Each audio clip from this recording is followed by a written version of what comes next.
Bonjour et bienvenue à tous, j'espère que vous allez bien, que Dieu vous bénisse dans le précieux nom de Jésus-Christ. Mon nom est Joël Nadon et ça me fait plaisir aujourd'hui d'être dans le parc de nouveau. Le beau temps est arrivé et définitivement, on croirait bien. Et puis on va en profiter. Puis moi, le parc pour moi, c'est une place où est-ce que je ne peux pas être dérangé par mes deux chiens qui sont un petit peu japeux. C'est pour ça que je viens ici, c'est à 2 minutes de chez moi, c'est vraiment pas loin. Ça s'appelle un parc à chiens, où est-ce qu'il y a des gens qui promènent leurs chiens puis qui font une petite promenade ici. C'est très plaisant. Donc, il y avait beaucoup de nouvelles à vous partager. J'avais à cœur de faire une vidéo aujourd'hui et non de publier ce que je vais vous partager sur Facebook habituellement. J'ai décidé de faire une vidéo. Donc, premièrement, je vais vous mettre dans le contexte. Moi, je suis enflammé présentement. Je suis vraiment excité de ce qui se passe actuellement dans le monde entier par rapport à la géopolitique, les mouvements militaires, puis les prophéties bibliques, parce que, bon, on a deux gros passages dans la Bible qui parlent des États-Unis, entre autres, et puis de l'Iran. L'Iran pour Jérémie 49, et puis Daniel 8 également. Puis pour ce qui concerne les États-Unis, bon, on les retrouve dans Daniel 8 avec le bouc qui va se fâcher suite à ce que le bélier, qui est l'Iran, va faire des attaques au sud, à l'ouest et au nord de son pays. Au nord, je ne sais pas particulièrement, je ne peux pas deviner les pays qui vont attaquer au nord. Peut-être que ça va être l'Ukraine. Ça, si vous avez des suggestions là-dessus, peut-être que vous êtes plus informés que je le suis par rapport aux ennemis d'Iran au nord. Vous pourriez peut-être laisser un commentaire, ce serait apprécié. Mais l'Ukraine, c'est plutôt nord-ouest.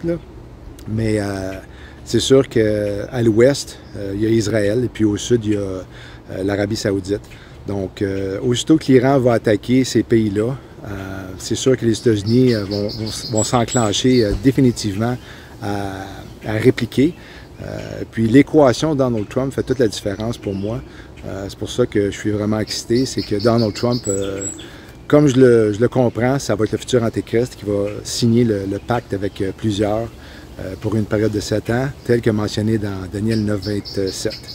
Donc, les nouvelles aujourd'hui, c'est que à 22 h hier, il y a eu un petit peu moins de 30 avions de ravitailleurs qui sont partis des États-Unis vers le Moyen-Orient.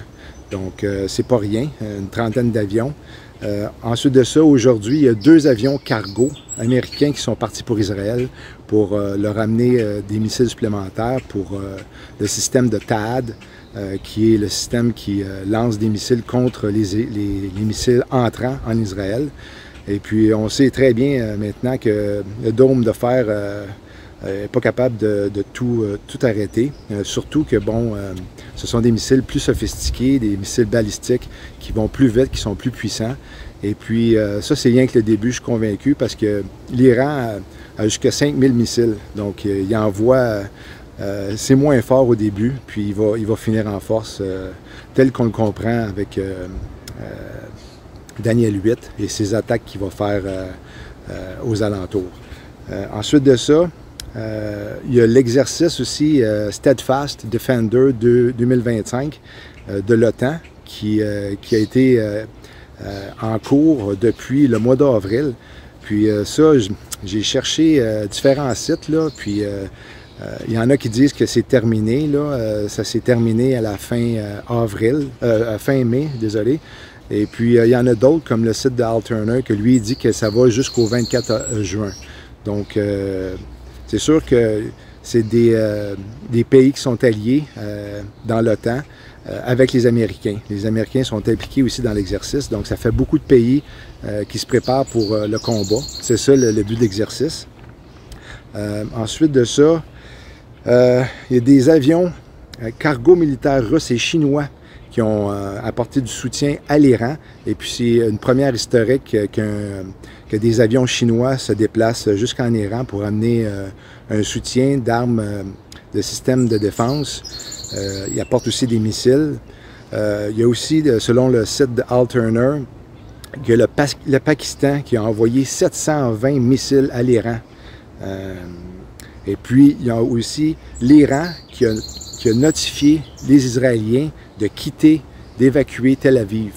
Donc, est-ce qu'il va y avoir une attaque qui va impliquer plusieurs civils avec une bombe quelconque ou du nucléaire, qui sait? Mais c'est ça qui ont envoyé comme notification à Israël, d'évacuer Tel Aviv.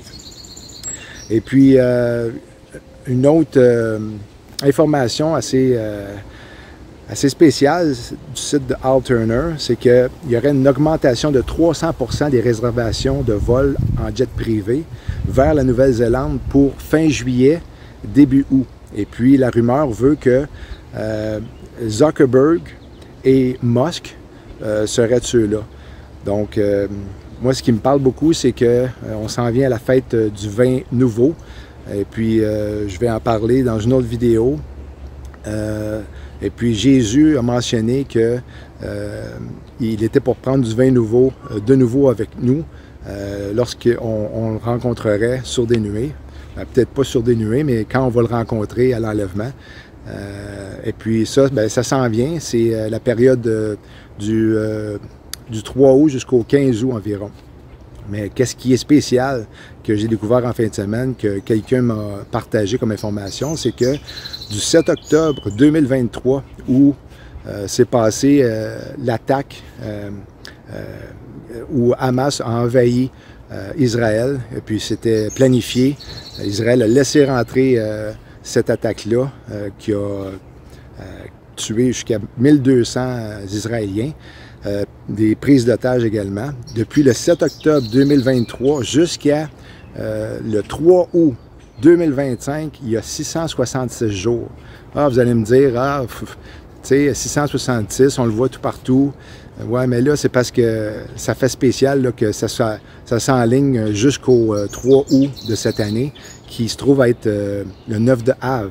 9 de Av, c'est une date historique où est-ce qu'Israël a perdu 2 temples. Et puis nous, en tant qu'enfants de Dieu, que le Saint-Esprit habite en nous, c'est le Saint-Esprit qui habite en nous, qui retient les catastrophes encore plus grosses qu'on n'expérimentera pas après l'enlèvement.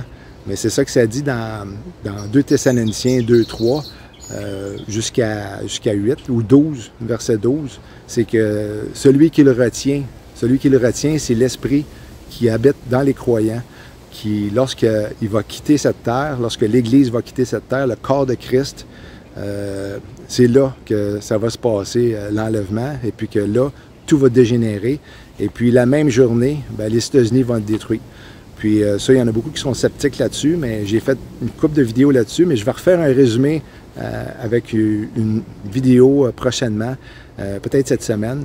C'est juste qu'il y a tellement d'informations, ça déboule, que je voulais travailler sur des versets, de vous apporter les versets qui prouvent que les États-Unis d'Amérique vont être détruits la même journée que l'enlèvement, après l'enlèvement, comme du temps de Lot, que là, moi, je vous partage ce que j'ai qui est vraiment très important, qui est chaud, d'actualité prophétique.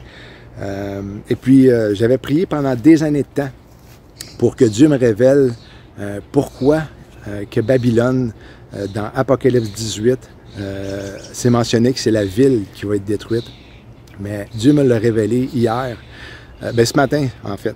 En fait, c'est ça, j'ai fait une recherche dans le mot ville, dans le mot grec, dans Apocalypse 18, fait référence à Rome, qui est l'Empire romain. La ville, à cause de l'idolâtrie qui avait du temps de l'Empire romain, après Jules César, c'était une période qui était appelée l'âge d'or. Et puis c'est pour ça que Trump dit toujours on est arrivé à l'âge d'or. C'est parce qu'il fait référence à justement l'après assassinat de Jules César, où est-ce que là, l'Empire romain a vraiment pris le contrôle mondialement. Et puis la puissance militaire était plutôt impressionnante. Donc c'est ça qui se passe présentement. Trump va utiliser son armement nucléaire, armement militaire pour montrer au monde que c'est lui qui gère l'affaire. Trump est un dictateur et c'est toujours lui qui prend les décisions sans consulter le Congrès ou je ne sais pas comment que ça marche exactement parce que je sais qu'il y a eu beaucoup de votes là, aux États-Unis qui a acquis lors des élections là, pour prendre le contrôle, mais c'est du point de vue, ce que je vois, c'est qu'il dit de quoi, puis ça peut arriver comme sans consultation. Là. Vous comprenez ce que je veux dire? C'est vraiment lui. C'est lui. Donc, ensuite de ça, je pense que c'est pas mal ça. Puis c'est ça. Je continue de regarder ce qui se passe mondialement. Et puis, on se reparle très bientôt. Shalom.